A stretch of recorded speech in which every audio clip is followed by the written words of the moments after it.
A gente vai falar sobre isso agora com o Urian Fancelli, estará conosco nessa cobertura. Urian, seja muito bem-vindo aqui à programação da CNN Brasil. Um bom dia. Bom dia, Carol. Obrigado por me receber. Nós que agradecemos sua participação, Urian. A gente comentava com a Danúbia Braga sobre a questão desse grupo de reféns que está nas mãos do grupo Hamas. O quanto que esse fato torna o cenário ainda mais delicado, ainda mais sensível, até mesmo com o possível envolvimento de outros países, já que estamos falando de cidadãos, por exemplo, dos Estados Unidos. Muito delicado, Carol. Estão aí todas as peças do tabuleiro se movendo para isso. A gente observa nesse momento também uma chegada do Antony Blinken dos Estados Unidos também para mostrar a presença norte-americana, para dissuadir, para mostrar para os outros países, para os outros movimentos ali na região, para o Hezbollah também, que está ali no norte, na fronteira do Líbano com Israel, para eles não entrarem nesse conflito. Então é para mandar uma mensagem muito grande.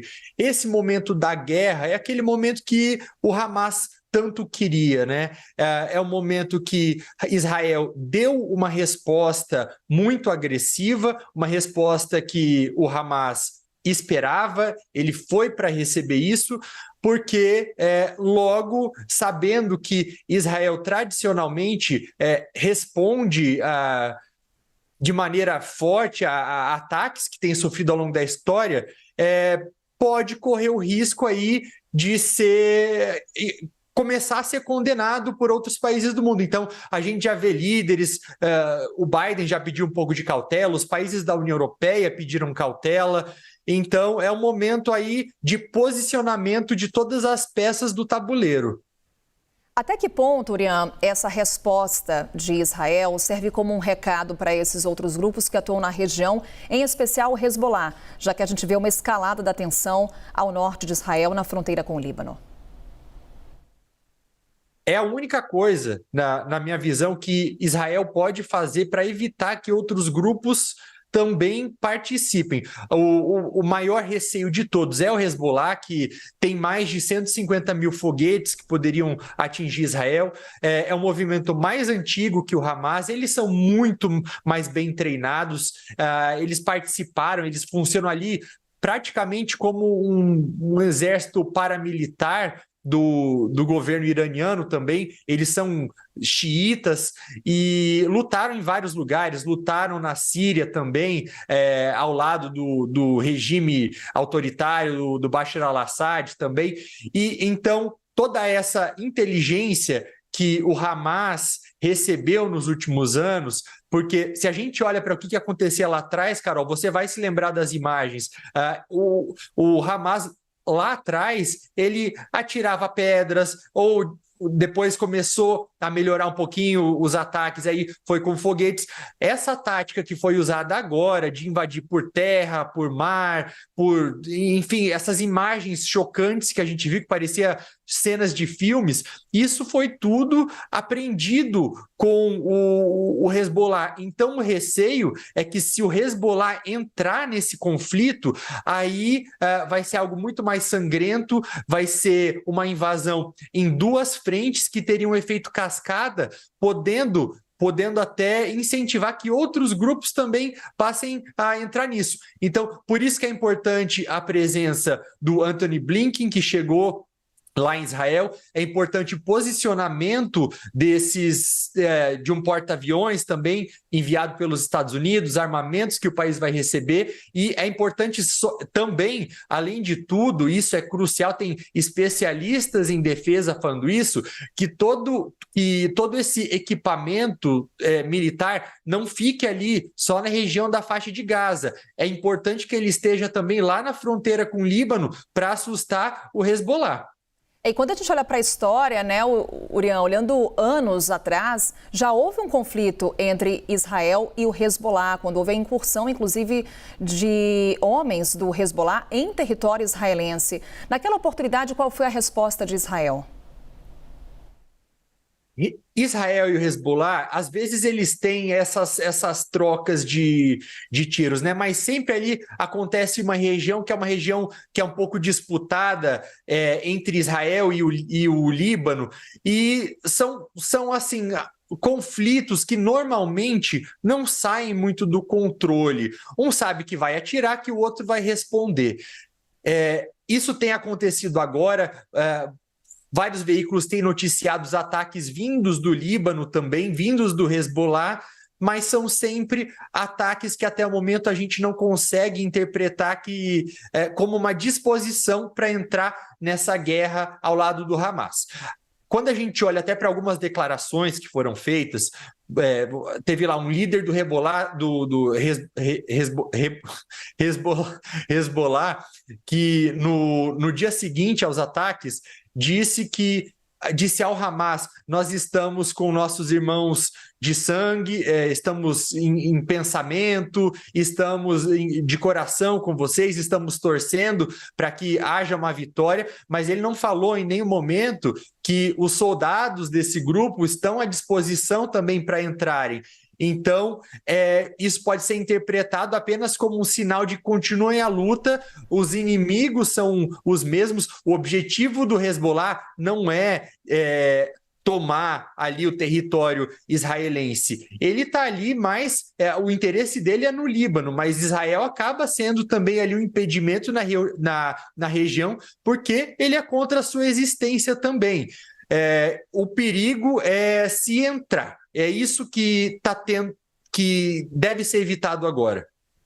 Urian, enquanto a gente conversa, são as imagens ao vivo que chegam nesse momento, para você ligado aqui na programação da CNN Brasil. Estamos aí nos aproximando de 13h no território da faixa de Gaza e, nesse momento, intensificação dos bombardeios nesse território. Olha só, nessa imagem, a gente vai pegando aí um cenário um pouco mais amplo para você. São várias colunas de fumaça nesse momento. Chama a atenção, ontem, nesse mesmo horário, os bombardeios também foram intensificados. Há uma informação com relação à possível incursão terrestre, portanto, soldados israelenses, o exército israelense pode, nas próximas horas, fazer essa incursão terrestre. E aí, Urian, torna o cenário ainda mais delicado. Estamos falando de militares, reservistas, há um grande contingente nesse momento na fronteira da faixa de Gaza, tanques, equipamentos militares todos deslocados para aquela região. População civil israelense dali já foi evacuada.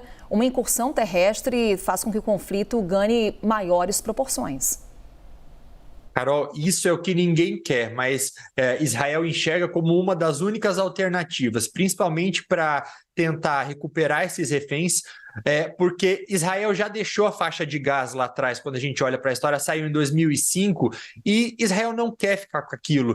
É um elefante branco, é uma região completamente destruída, com mais de 2 milhões de pessoas. Então, o que Israel faria? Caso tudo dê certo, né? Caso eles consigam entrar, consigam recuperar os reféns, consigam acabar no Hamas, coisa que é muito difícil, né? Porque ao destruir terroristas, a gente também cria novos terroristas, né? Que vão querer continuar se vingar e lutar por aquela causa. Mas o complicado disso tudo é justamente não saber o que eles vão encontrar assim que eles entrarem. Pode haver armadilhas, o número de mortes vai ser imenso, algo que já está acontecendo agora, que muitos países esperavam fazer mais para frente, daqui a alguns dias ou daqui a algumas semanas, seria condenar.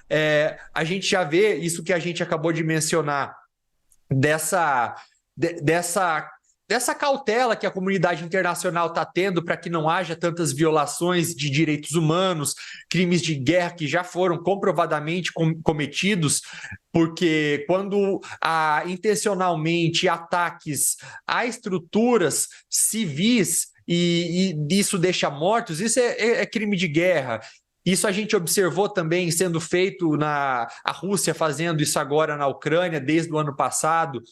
E não se esperava, Carol, que seria feito agora, que isso ia estar nessa intensidade antes de uma invasão terrestre, somente por meio desses bombardeios. Então, por isso que é tão importante que Israel acalme um pouco, se posicione, mande uma mensagem mais forte, apenas posicionando seus armamentos, seus reservistas, usando também daquele apoio que está vindo dos Estados Unidos, para não perder o apoio desde já, porque, pelo que tudo indica, essa guerra vai ser muito longa e o país sozinho não vai dar conta de lutar. E contextualizando, imagem ao vivo que temos agora da faixa de Gaza, mais uma explosão, é mais um bombardeio. Olha só, conforme os minutos avançam, a gente consegue até ouvir.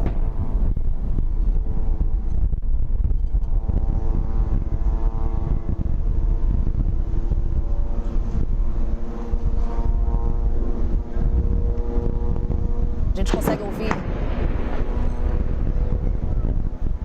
mais explosões, bombardeios são intensificados nesse momento. Conforme os bombardeios acontecem aqui no estúdio, a gente traz o alerta para você ligado na programação da CNN Brasil. Explosões nesse momento são intensificadas, é contra a ofensiva israelense em andamento. E relembro que ontem, nesse mesmo horário, também acompanhamos uma intensificação das explosões, uma intensificação dessa contraofensiva israelense.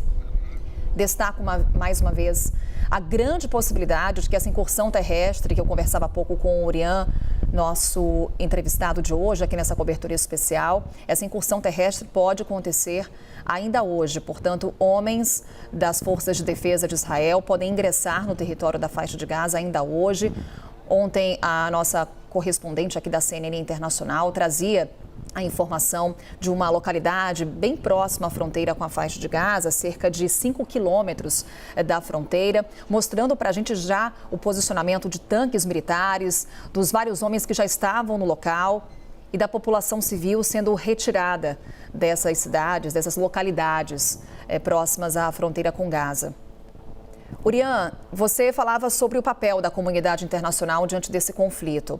Há uma tentativa da ONU da instalação de corredores humanitários, porque a preocupação nesse momento são também com os civis que estão nesse território, que nesse momento também sofrem com o desabastecimento de energia elétrica, de água, de alimentos. A ONU até agora não teve sucesso na construção desses corredores humanitários, assim como não teve sucesso a reunião de emergência que foi convocada pelo Brasil, que ocupa a presidência do Conselho de Segurança das Nações Unidas. Havia expectativa para pelo menos uma declaração formal por parte do Conselho, o que não aconteceu. Qual que é hoje o papel da comunidade internacional e dos organismos internacionais diante desse conflito? Pergunta complicada, Carol, porque tudo isso acontece já em um momento de crise das instituições internacionais. A gente tem visto ao longo dos últimos anos um questionamento de vários líderes mundiais em relação a essas instituições, principalmente do sul global, que são esses países em desenvolvimento que sentem que essas instituições não conseguem mais representá-los. Só aí na faixa de Gaza agora, a crise humanitária já está gritante, já são 340 mil palestinos deslocados, isso somente em uma faixa que tem 40 quilômetros de comprimento, 11 ou 12 foi atualizado, 12 funcionários da ONU na faixa de Gaza também foram mortos em um dos ataques, o que acaba atingindo a instituição de uma maneira mais próxima também, já acabou a energia, combustível, inclusive para os hospitais que estavam até então funcionando com geradores e água. O governo israelense disse que vai abrir a mangueira a partir do momento em que os reféns começarem a ser devolvidos. Então, o papel da comunidade internacional agora, a gente tem obviamente dois grandes grupos quando se fala em Israel e grupos terroristas palestinos, né? Você tem aquele grupo que normalmente está do lado de Israel, que normalmente são aqueles países do norte, as grandes democracias, Estados Unidos, países da União Europeia também. E você tem o resto do mundo também que entende a necessidade e que entende a legitimidade do Estado de Israel existir, mas que também concorda, e isso é praticamente um consenso ao redor do mundo, que deveria haver um Estado palestino também. Só que até então, por muita omissão internacional, nada foi feito. E talvez até tudo isso que está acontecendo agora seja um grande impulso para a comunidade internacional voltar a discutir isso. Mas o que acontece agora? A gente consegue, fica muito claro ver quem foram as vítimas iniciais, que foram os israelenses que foram atacados por um grupo terroristas. Lembrando, é sempre bom a gente frisar que palestino jamais é sinônimo de terrorista. Dizer que todo palestino é terrorista é a mesma coisa de dizer que todo brasileiro faz parte de alguma facção criminosa, como aquelas que a gente tem aqui pelo Brasil também. Então, isso é uma completa mentira. A maior parte desses 2.300.000 habitantes da faixa de Gaza são apenas de palestinos e não de membros do Hamas. Porém, o que acontece? A partir do momento que Israel começar a responder com respostas que forem consideradas desproporcionais pela comunidade internacional, e quando a gente fala desproporcionais, aí está falando justamente de crimes de guerra, de mirar alvos civis, aí pode ser que o país que inicialmente, nesse conflito mais recente do último sábado, passe a ser visto, vá para uma posição de vítima, de agressor, e é isso que Israel e o mundo democrático quer evitar que aconteça. Urian, segue comigo, porque a gente vai ainda trazer um pouco desse raio-x desse território da faixa de Gaza, um território densamente povoado, como o Urian destaca, são 2,5 milhões de pessoas que vivem nessa região.